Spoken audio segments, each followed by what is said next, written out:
कि मीराबाई ने मीरा बनने के लिए कितना सहा।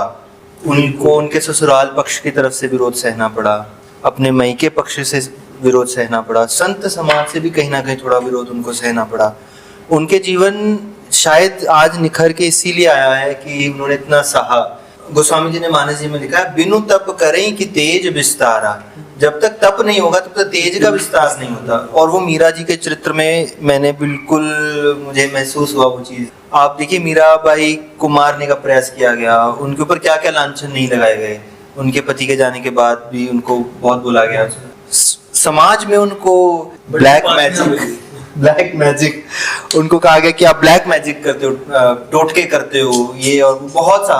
और मुझे लगता है ऐसा कि जो भक्त होता है ना, उसका जो ऑरा है ना, वो आपको मजबूर कर देगा कि आप उसके पास आके बैठो। कई बार, अब ये तो महाराज जी हमें कहते हैं कि तुम्हारी झोली में तुम क्या समझते हो, सिर्फ हीरे मोती आएंगे, कंकड़ पत्थर और कांटे भी आएंगे। कई बार मति भ्रम हो जाता है, कई बार हम किसी के संयोग से, कई बार सुनी सुनाई बातों से हम लोग महसूस करते हैं कि यार ये ब्लैक मैजिक करते हैं। अभी कई लोगों को ऐसा था कि कथा में इतनी जन समूह आया तो उसका भी कोई कारण होगा।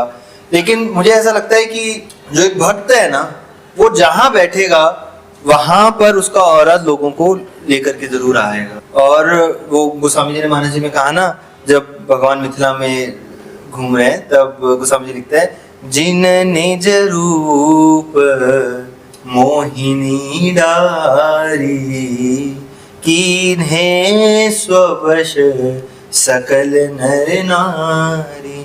कि जब राम जी मिथिला की गलियों में घूम रहे हैं तो जिन निज रूप मोहिनी डारी, जिन्होंने सब लोगों के ऊपर अपनी रूप की मोहिनी डाल दी, और कीन्हे स्ववश, अपने वशीकरण में कर लिया सकल नर नारी, सब मिथिला वासियों को। तो जब हमारे इष्ट ऐसे हैं तो इष्ट के कुछ गुण तो गुरु कृपा से गुरु में आएंगे, तो गुरु में आएंगे तो चेले में छिटाव पर तो आएगा कुछ ना कुछ। और एक गुरु कृपा है, संतों की कृपा है, और ये सबसे ज्यादा मानस जी की कृपा है कि मानस जी जहां विराजमान होते हैं वहां जन समूह का आना ही आना है।